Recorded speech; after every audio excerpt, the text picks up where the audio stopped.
Hey, 8 pointers. Today on 8 Points Up, we're unpacking this mental tug of war. We're going to talk about the emotional and the physical toll of burnout and the guilt that comes with taking the rest that you know you actually need. So you're finally getting to the moment where rest is quite seriously needed. Call it a Sunday afternoon. Maybe you've ticked off your to-do list and suddenly this voice creeps into your mind. Shouldn't I be doing this right now or that? Well, welcome to the modern crisis. Burnout versus laziness. In a world that glorifies hustle, overachievement, and constant availability, whether through work or WhatsApp, email, social media, it's no wonder many of us are stuck in a loop. We're always on, and when we're not, we question ourselves. Am I lazy or am I actually feeling exhausted? To help us figure this all out, I've invited two incredible guests who I know have lived through this, and through their wisdom and deepened knowledge, can maybe share some insight on the how-to from their perspective. Please welcome Alex Parry. Alex is a writer, creative, and founder of the Vision Board and the Clarity & Co. She believes that life should be made, not managed. Her work helps people clear the clutter of their thoughts and things so that they can live with intention and flow. As a first-time author and a lifelong storyteller, Alex shares her home and her heart with her beloved wife and collection of animals, constantly reminding her of what really matters. Also joining the panel is our dear friend Tracy Ziman Jacobs, a professional intimacy and relationship coach based in Joburg. Tracy joins us with years of deep experience and study, specifically in the realm of intimacy and relationships. Furthermore, through her broad experience in helping and guiding so many clients, has attained further knowledge in most things life, enabling her to offer deepened guidance in all areas of life. I have real trust in Tracy's professional insight, both professionally and personally. I think it's important for us to begin by understanding what burnout really is. According to the Science Institute of New York, states that burnout is when your output exceeds your input for too long. When the energy, motivation, and emotional bandwidth you give out to work, people, obligations isn't being replenished by rest or joy or purpose. Other than burnout as a general purpose and area of focus, I would like to look at burnout in relationships today. For example, when you're going through a rough time and it just feels like work, work, work all the time, it becomes intense. You love each other and you want to stay together, but the effort is just getting intense. So what I'd like to ask both of you, in understanding how to identify the struggle of burnout within ourselves, is when you hear the words burnout versus laziness, what's the first thought that comes to your mind, Tracy? So, hi, Jace. Hello, Hi. everybody. So good Um, to have you back, Trace. Thank you for having me. Burnout for me is shutdown. Burnout Oh, for wow. me is actually what the word represents, or what the word says, defining. I am literally burnt out. I have Mm, no more energy. I am a flame that has been extinguished.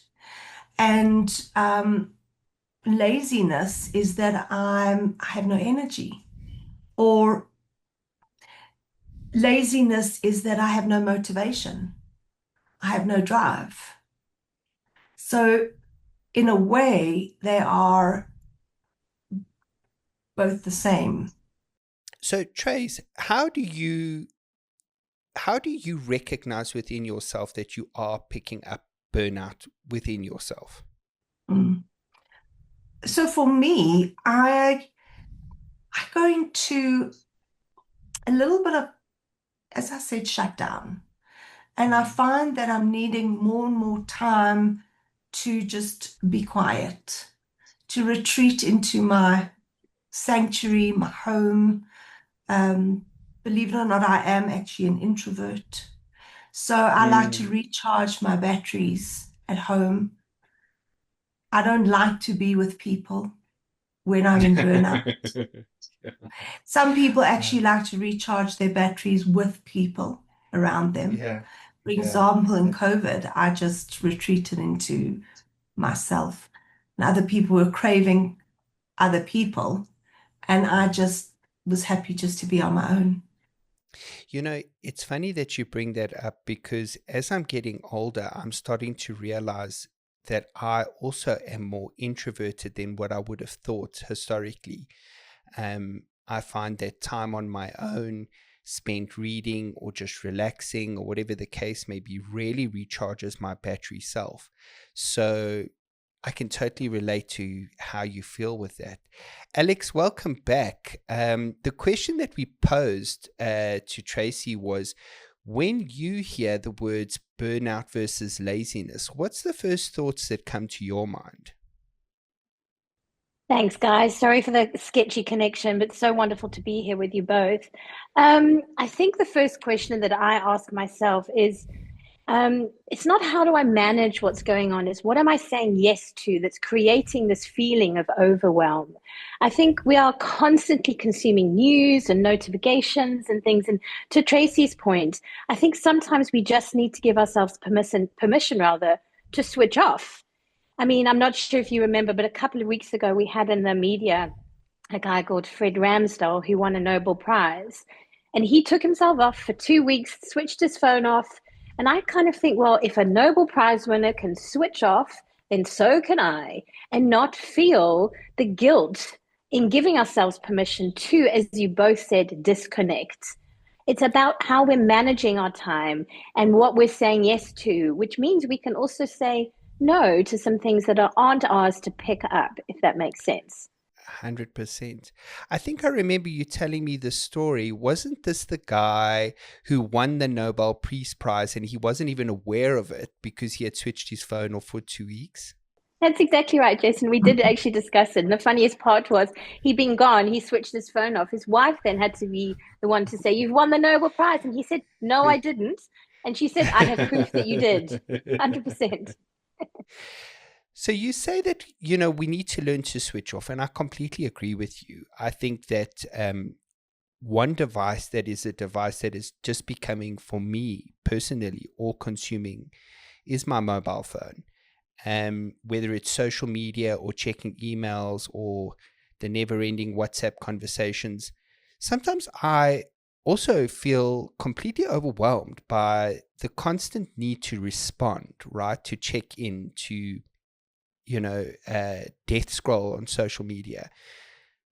How do we, one thing that I struggle with is being able to, like you say, switch the phone off and take a day away from it. It's almost like it's become a foreign concept. Um, how do we then do that? How can we step away from our phones, from this constant need of, being available, and take the time off? I think for me, actually, I'm a great propensity of the author Brene Brown, and she speaks about what our values are. And I think that maybe it's not necessarily a case of being short on capacity, it's being short on clarity. What really matters to us? So you mentioned earlier, a Sunday afternoon, when we get a Sunday afternoon, we've gone through our to-do lists. What is it that we value? Where is it we want to spend our time? Who do we want to spend our time with? And if we can understand that right from the get-go, so maybe we do take the next Sunday afternoon and in that quiet time, we figure out those questions. Who do I want to spend my precious spare time with? How do I want to spend it? And once we get clear on our values, it makes the switching off from the clutter a little bit easier because we're not Mm, in that spiral of must respond to WhatsApp, must get back to my email, must watch that show on Netflix. I think I think I spoke about it earlier. It's managing and making our lives. And that for me is the key difference. When I know what I'm being driven by, my decision to say no is much simpler. Mm-hmm. So just on that point, from a lifestyle perspective, I'm a practicing Jew and Jewess, and we are instructed that to rest on the seventh day. And I'm just grateful that I do take off the seventh day, which for us is the Saturday. And I think about Charlie Kirk, whether I was a fan or not.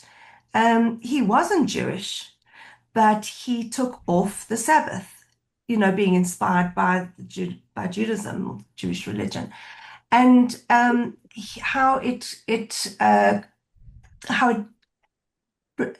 sorry, I'm at a bit of a loss for words, how it added value to his life, to his family, by really just disconnecting.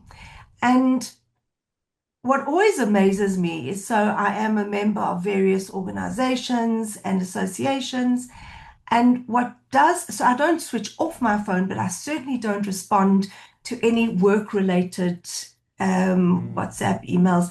What absolutely boggles my mind is how these groups are continuing through the weekend, all the even on a time. Sunday. And I All was the actually the time. chairperson of one of the associations, and I actually had to say, look, I'm not going to be responding to any work over the weekend. So if Wow. something comes in on a Sunday, it boggles my mind how people people just continue to work. And for me, it's about putting a full stop, a big black full stop, and saying, it's enough. You've It's got a enough. very clear boundary, yeah. Very, very clear boundary, because I know that if I don't say enough, then, and I put myself first. It's been one of my values for quite so many years, is that I put myself before my children. Even to my dogs, I say, I'm not feeding you until I've eaten myself. And they can bark at me and grunt at me as much as they want, but for me, I come first. Trace, this is something that I know about you both professionally and personally, and I think I've told you before. One thing that you do in taking the Sabbath for yourself is something that I've started implementing in my life, maybe not as strictly as you do for yours, but for me, a Sunday is a day off, and it's a day off from everything. It's a day off from commitments to people. It's a day off from training or doing exercise. It's a day off from anything with respect to work. It's just a day off, and it's a day that I give myself to do exactly what I need, whether it's lying outside in the sun and reading a book, or catching a cuddle with a TV, or a good movie, or whatever the case may be. It's a day to recharge. But I've also brought that into every day now. For example, I do take a lunch hour, which for many, many years I did not do. I did not take a lunch hour. I've now started forcibly taking a lunch hour, and also forcibly taking an hour to do my training. And my thinking is, I don't need my phone during my lunch break, because whatever happens during this time, it's nothing so cataclysmic that I can't get back to it. And I know that I'm good like that. I know that I will always get back to whatever's come through my way and resolve the matter. So just in giving myself those two little breaks in the day, one break to take a lunch break and reset mentally, and also a break to do something that's important to me personally, which is to catch some exercise outside or whatever the case may be. Just by implementing those two little changes in every day, I feel like I can do a lot more in the day. I feel like I'm able to show up a lot more for my clients in the day. I feel like even my thinking sometimes feels a little bit sharper, just because I've taken those small breaks in my day. And just on that point, if I can just add, we don't know what we want. We are not mindful. We've forgotten how to actually check in with ourselves, with our bodies, and to actually say, what do I want right now for myself? What do I want to eat? What do I need right now? Um, and so we lost touch with what our basic needs are. I, And part of I my just, journey. sorry, Tracy, I don't mean to cut you off, but that is a very interesting comment that you've just made, and not one that I thought about. I haven't put it into the script. But that is something I want to tap a little deeper with yourself, and maybe Alex as well, is how do we know when, number one, we need a break, and number two, what it is that's going to recharge us? That's a brilliant comment that I never thought about. Mm. So I was just going to talk about being mindful. And Mm. we don't know how to be mindful. We don't know how to be still. We don't know how to check in with ourselves and find out what is going on in my body. What is my body telling me? Am I hungry or am I thirsty? Do I need to sleep? Do I Mm. need to have a bath? Do I need to just lie down and breathe? What do I need right now so that, and we don't listen to our bodies. How often do we get sick and we Yeah. don't go to the doctor? We push through because we've lost contact with our bodies. And part of my process of becoming, listening to what my needs are has become a mindful process. Mm. And yourself, Alex? Yeah, I was actually about to mirror or sort of add on to what Tracy's saying. I like to start the day with asking myself, what matters the most today? Then I'm setting up my day, understanding where my focus is going to be. Because from that as well, I'm able to more easily decipher what is clutter and clarity. I know I keep saying both of those words, but it's so true. I think that when we start off mindfully at the beginning of the day, we are setting ourselves up again, as I said, with that type of intention. So, as Tracy says, we can then check in with ourselves, figure out what it is our body. Because if we listen very carefully, we already know those answers, but we're so busy listening to all the outside noise. Now, that's not going to change. We can't declutter the world, but we can declutter how we move through it. And by being, Mm. again, as you're both saying, mindful of where we are, where we want to move today. I don't think it needs to be a massive big picture. In order for us to become a little bit more aware, just start with today. Yeah.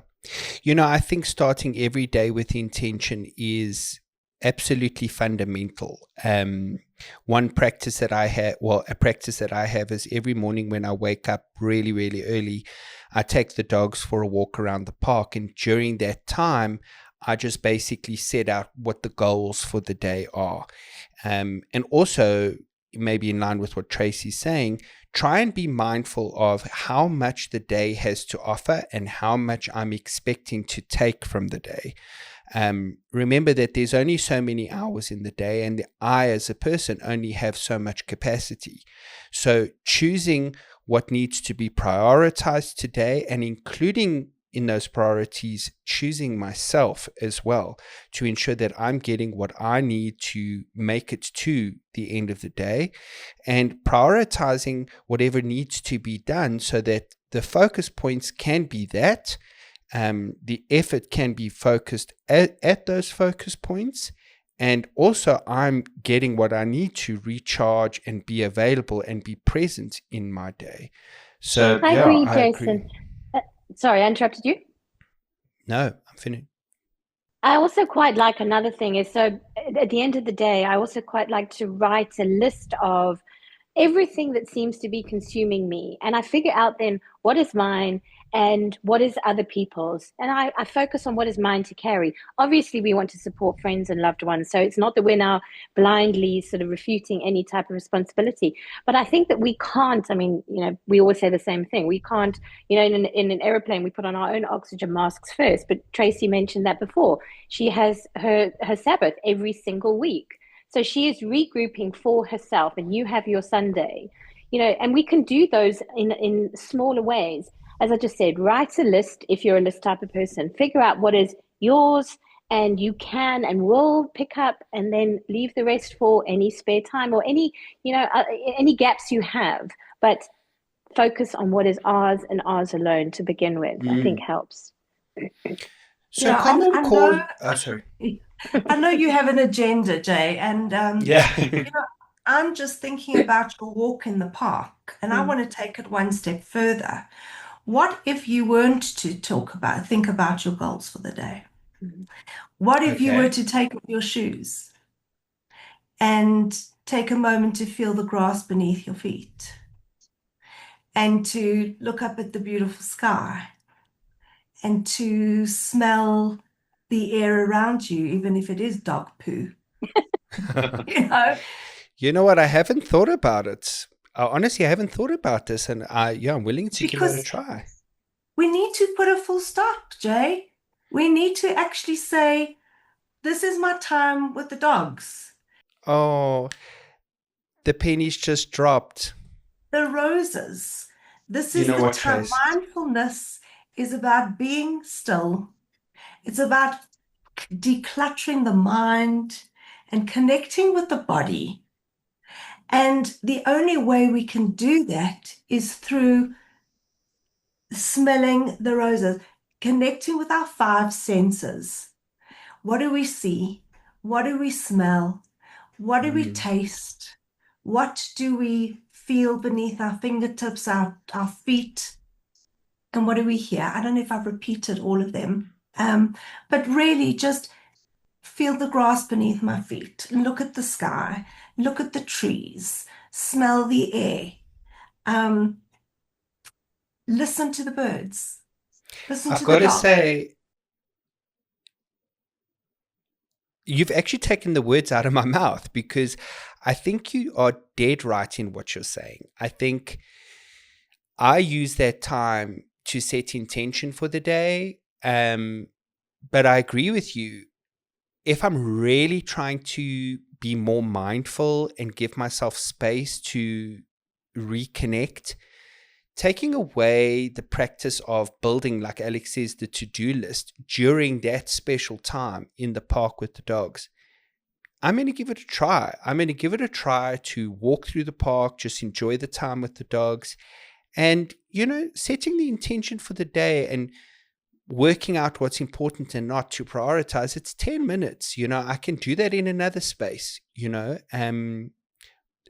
think one of the things that we could all learn in managing our burnout is what you've just said exactly now, both of you, is to recognize times and spaces in our lives that we have to reconnect, whatever that is, and not breaking the boundaries of what that time is for, to use it to, catch something up or, reconnect or catch something up or whatever the case may be, but really use that time to be in the moment, mindful of the moment, and enjoy the space for what it really is.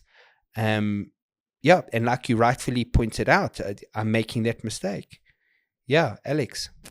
Also, the thing that resonated with me at the beginning when you started to speak about burnout, Jay, is that I don't think burnout is doing too much. It's doing too much of what doesn't matter.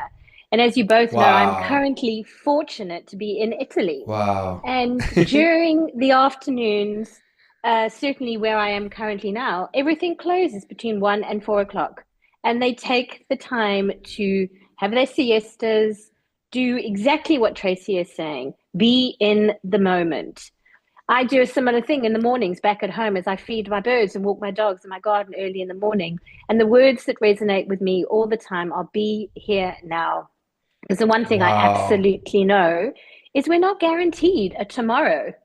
What we are is here and now. And exactly like Tracy's saying, let's focus on our 5 senses. And then somehow, if we slow it all down, I categorically believe that we will figure out in ourselves, again, like Tracy says, resolutely understanding what we feel within ourselves. I couldn't agree more. common causes of burnout are work overload, not knowing when to stop or when to say no, emotional labor. So in other words, constantly showing up strong and positive, whether it's at work or in our relationships or our friendships, and being met with a negative environment, trying to perfectionism, and very importantly, self-neglect, eliminating the creative play that we're all talking about here and trying to bring into our lives. But I think when having a look at those common causes, I think what we've highlighted here today, or really what you guys have highlighted for me, is creating a barrier around time, around space, and like you both say, being mindful in that space. Okay. So I agree with all these common causes, perfectionism, neglect of self. I think in breaking the boundaries of the time that you've created for yourself to do something else, that in itself is self-neglect to an extent. But I think what you just said so rightfully, Alex, was using our time for other things. You said it in a different way. Using your time for what doesn't matter, choosing your time to be mindful and in the present is really what we need to start focusing on. What would you say? Yes, I'm just affirming what you're saying, Jason. It's basically, it's burnout comes, in my opinion, from not doing too much. It's doing too much that doesn't matter. Yes, that's exactly what you said. Thank you. Yeah. Trace, what would you say are the common symptoms to look out for generally for someone to pick up that they're burning out? Are you talking in a relationship or? Oh, sorry, person, just in general. Just in general. So I'm going to just in terms of the vagal theory, which is, I'm not going to go into it completely, but according to vagal theory, we have three states in which we function in. The ventral state is when we're feeling connected and alive and joyful and happy and safe. The sympathetic state is when we are in flux, flight, fight, freeze, when we are anxious and frustrated and hurt and sad. And then the dorsal state is when we are in shutdown, where we are burnt out, where we really can't even shower in the morning. So we're not always aware of where we're at. Burnout, we feel in our bodies sometimes. Our bodies actually, for example, will symptomatically show up in burnout. So they might break out in rashes or show up in stomach problems. I know that I used to suffer with spastic colon. Actually, I still do. And then I need to check in and go, what's going on? People who suffer from eczema as well, I check in, what's going on? Where's the stress?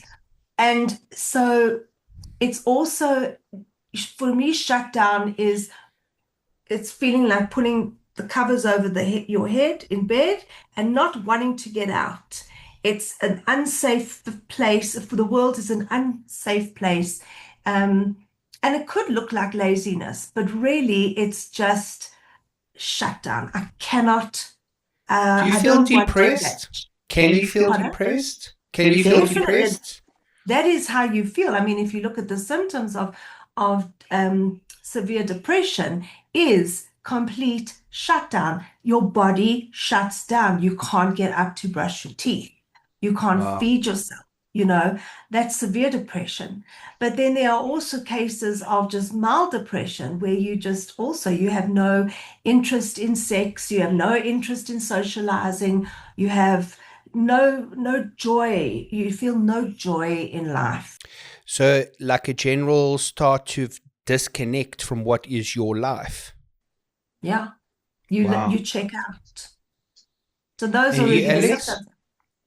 And you, Alex, what would you say the symptoms are for feeling burnt out? What should we keep our eye out for? I think also to add to what Tracy says, I think we have this ability, well, the disability rather, to make any decisions. Everything becomes overwhelming. The most simple things become incomprehensible. And I think for me anyway, the trick is figuring out way before we get to that step, way before, as Tracy said, we're under the, under the duvet, in the bed with the duvet over us. It's when we start to feel overwhelmed that a simple decision becomes a minefield. Then we do need to stop and go back to the five senses that Tracy's referring to. I would take myself outside because I'm an outdoorsy person, stand with bare feet on the grass and just ground myself. Try to settle the overwhelm and then make the next right step. Because I think a lot of the time as well is, it becomes a melting pot of too many decisions. If we just take, and I know it sounds simple, just take the very next step, that we can all do. And then the next one after that, we break it down into bite-sized chunks, remembering again what I said earlier, be here now. That somehow always manages to ground me. And then the next step can happen. So you basically, I agree with what you're saying, but you're looking at how to tackle the next to do on the list when you're feeling overwhelmed. But I want to bounce back to something that Tracy said earlier, and I'd like a response from both of you. And that is, when we're feeling generally overwhelmed and burnt out in the day, okay, and there comes that moment of trauma, for example, let's say it's mid-morning, I've had an argument with the manager, I've had an argument with my colleague, I'm feeling overwhelmed with work, I'm starting to feel the symptoms of burnout. I'm talking about isolated to that instant moment. Tracy said, or Tracy, you mentioned that we should be able to be mindful enough to listen to our bodies, to understand what it is that we need to deal with the feeling of overwhelmed or the feeling of feeling burnt out. For a lot of us, definitely for myself, in that moment of trauma, when the heat is on, I don't know if I yet now at the moment have the skill set to say, okay, look inward, what do I need? How am I going to fix this? But I know that it is incredibly important to develop that skill. Otherwise, you live your life going from one cataclysmic issue to the next.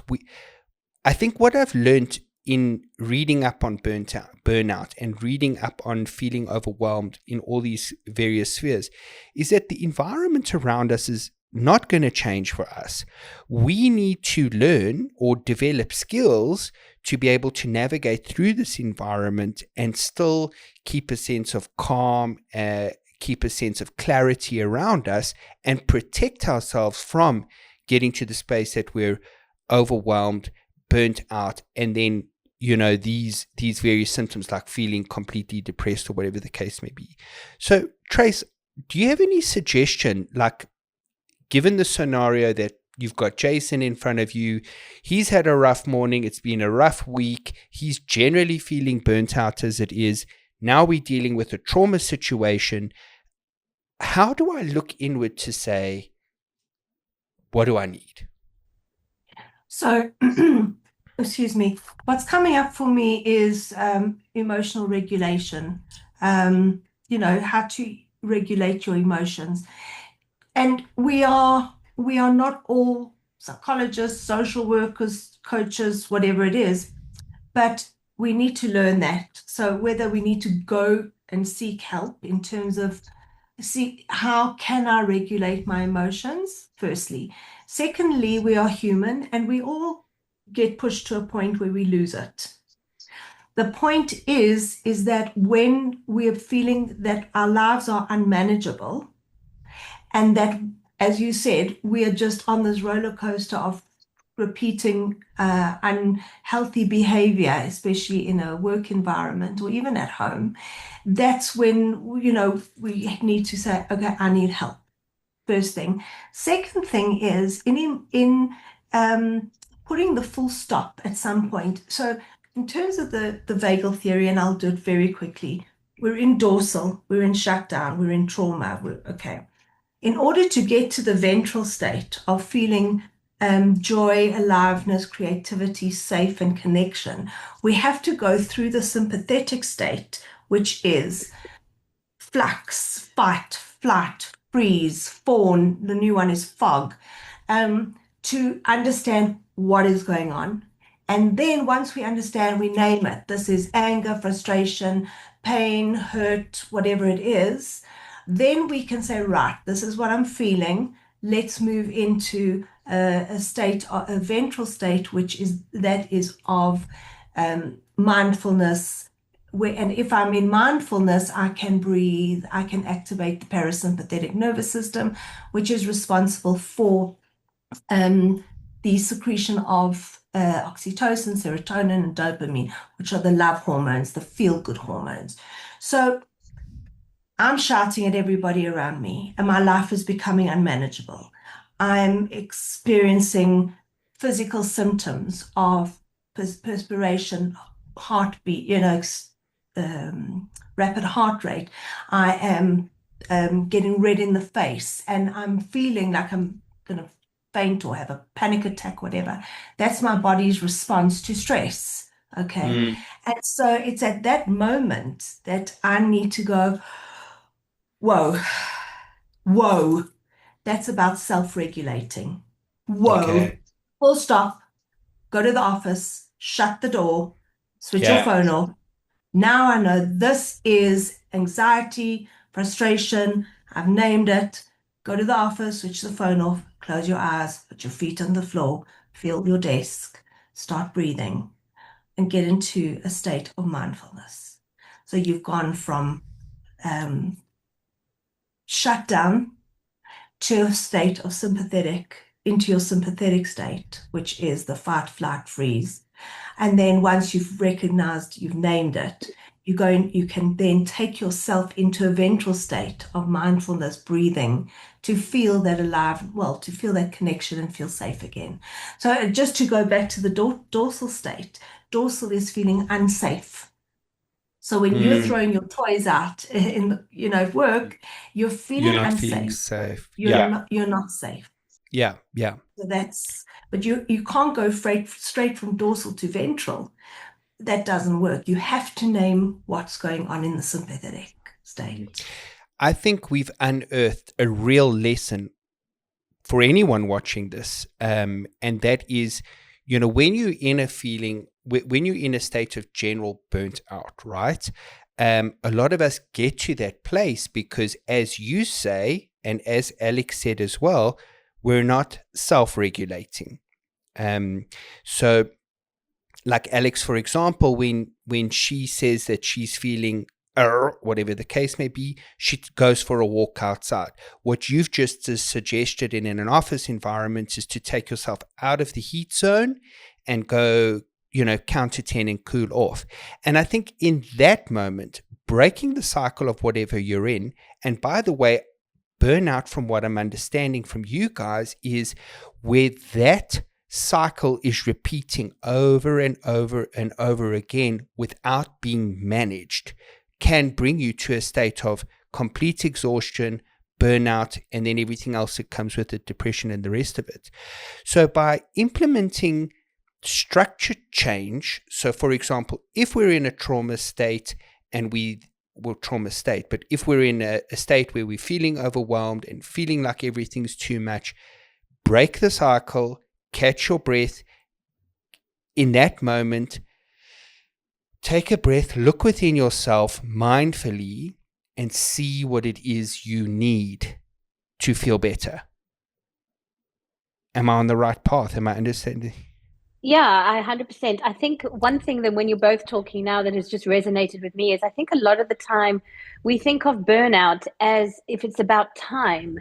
If we had more time, we could, tick off all our to-do lists, etc., etc. For me, if we think about burnout, it's actually about attention. What are we giving our attention to? And exactly like Trace is saying, all of us can find a non-negotiable rest ritual. Go to the office, take yourself out into the garden, stop reacting. Because when we are in that overwhelm, that panic situation, there's no good thoughts happening. So to slow it down and take a breath before agreeing to anything else, before saying anything else, bring yourself back, because we know that a breath is like a mini meditation. And if we can slow our breathing down, then we can make the next decision, as Tracy's saying. And that all of us can do that. Yeah, self-regulate. Yeah, 100%. So I want to ask you guys something. Do you think that, so what I was picking up through my reading on burnout is that burnout is something a little bit like depression, where, you know, it's not really a very talked about issue, although mental health is definitely taking a pinnacle seat at the moment in discussing, one's mental health state. But feeling burnt out, do you think that the hustle or the grind has kind of tricked us into thinking that if you're feeling burnt out, it's a form of weakness? I mean, I'm sure Tracy is going to have way more intellectual comments around this, obviously. But for me, I think almost burnout has become a badge of honor. I think that this endless, spiral that we're on of being busy, working hard, 7 days a week, etc. Like Tracy was saying, people are sending WhatsApp messages and emails over the weekend. And it's actually, it's deemed to be, working really hard. I think that we've got it all mixed up, to be perfectly frank. I think it's not a badge of honor. It's a boundary that is asking to be respected. If our body is saying to us, it is enough, then we need to listen. Going right back to what we said at the beginning of this chat, is if we are in tune, and we can be, our bodies tell us what we need. We just need to give ourselves a little quiet, a little time to regroup, and then we'll know what we as our bodies need as the very next thing. I must echo your point there. Yeah, I must echo that point. I find that with a lot of younger professionals and myself at the moment, it is exactly like you say.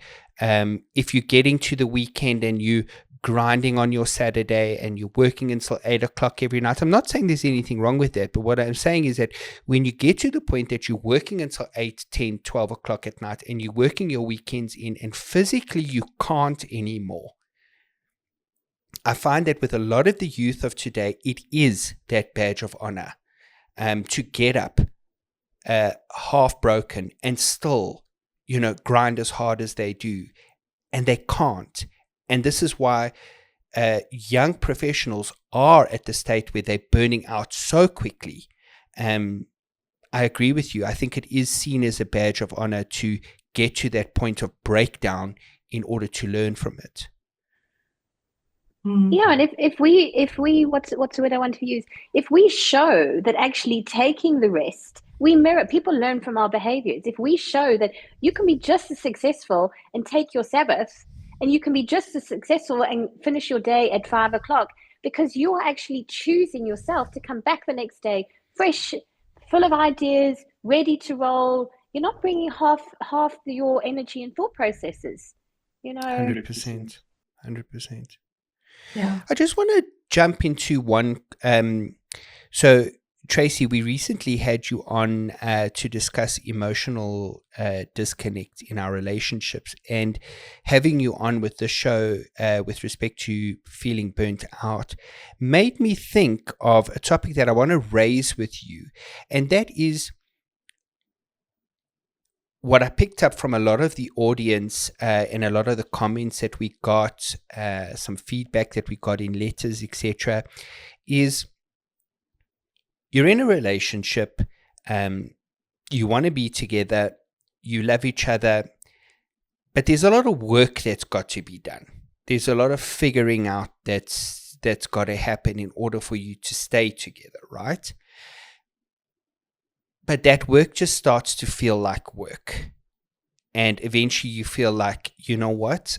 If I have to do this one more time for this person, or you know what I'm saying? Like, I feel like I'm talking out of turn, but you know what I'm saying? Like, the work just starts to feel like effort.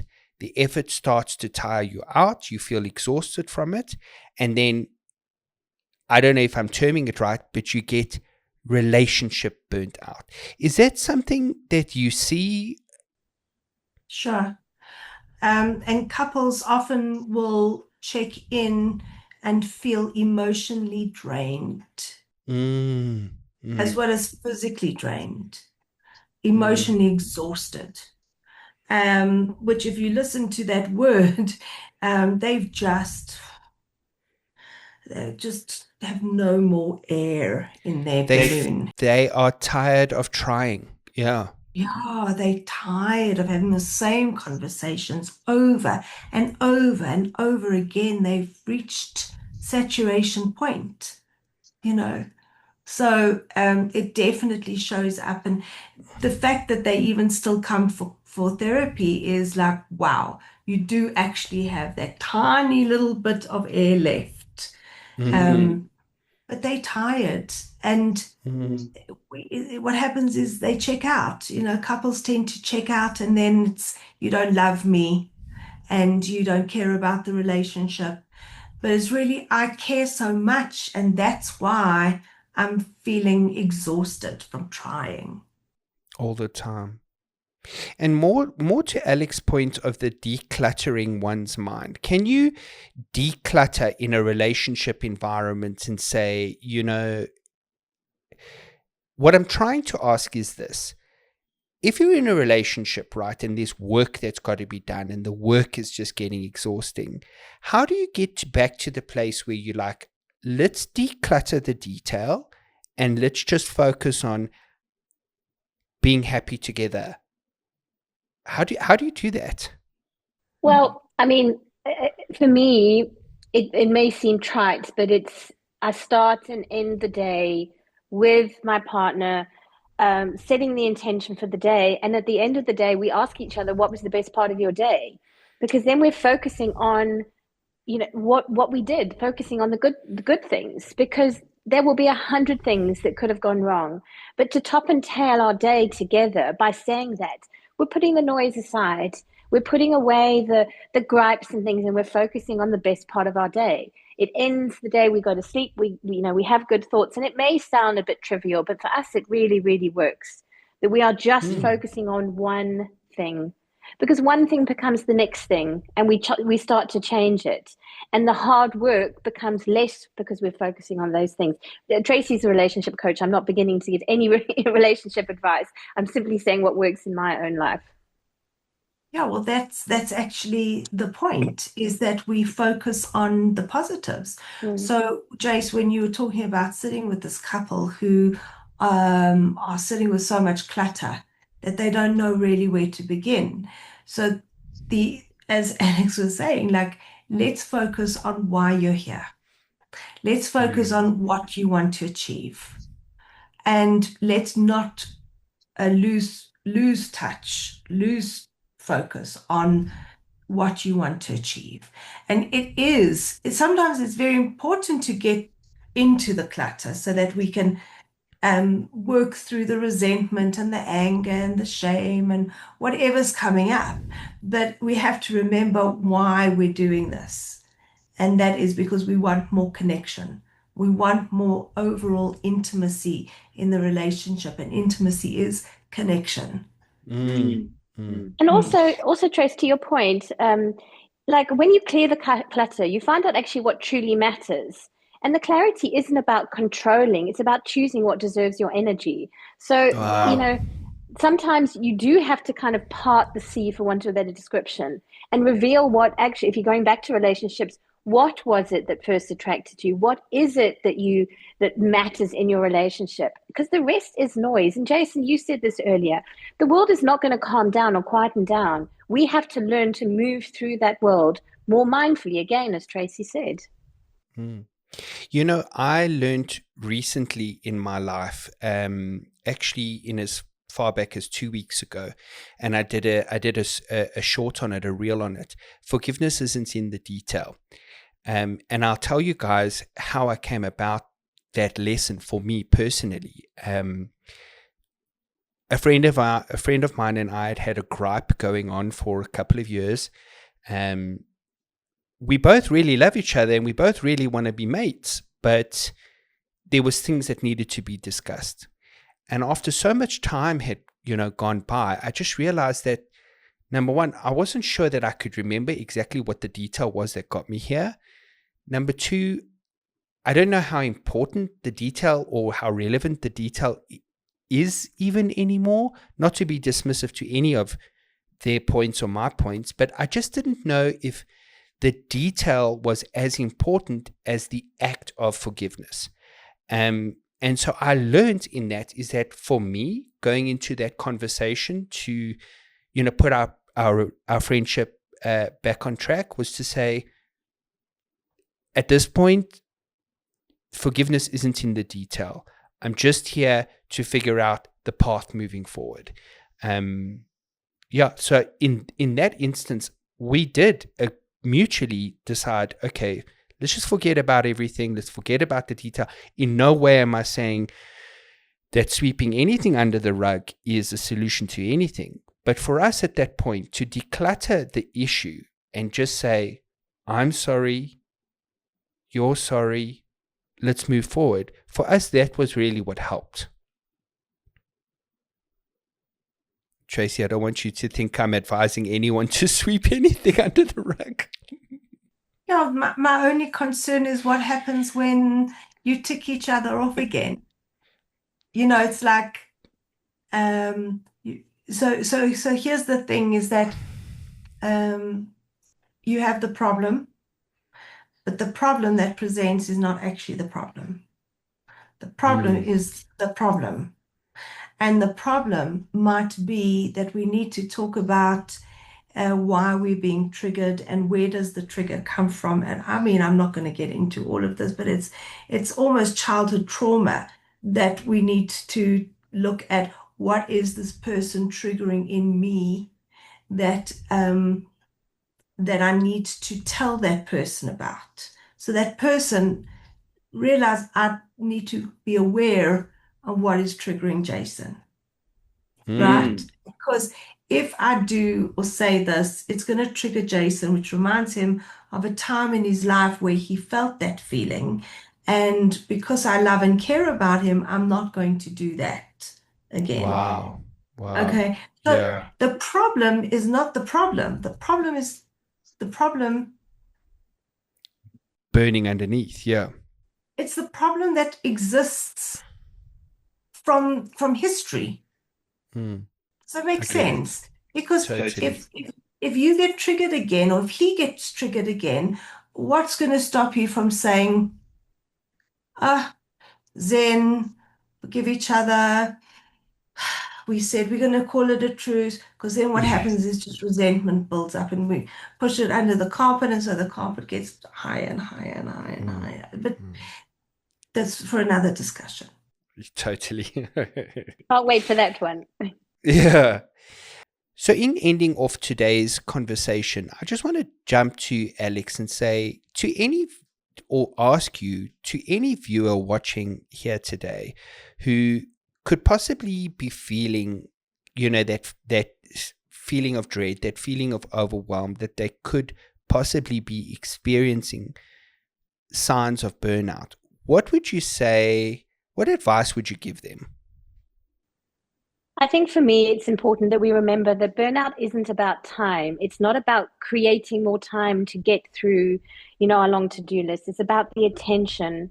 So if we create something that is a guilt-free, non-negotiable rest ritual, that when you are feeling overwhelmed, that Tracy's spoken about, we can stop reacting, we can breathe, and we can recalibrate and reset ourselves and start from there. So it is the one thing that you can do within yourself, be it outside in nature, be it going back to your office, being whatever it is you feel in yourself, start there. Regroup, refresh, and it has a relook. Over to you, Tracy. If a viewer is watching this and is starting to feel some form of, feeling that dread or that overwhelmed, or feeling that, they're in a relationship burnout, what would you like to say to that viewer? Well, the first indicator of burnout for me is the body's response. So the dread would be the anxiety, or breaking out in a symptom, a rash, a stomach reaction, or headaches, whatever that might be. And so we need to actually acknowledge what is going on. My body's reacting in whatever it is.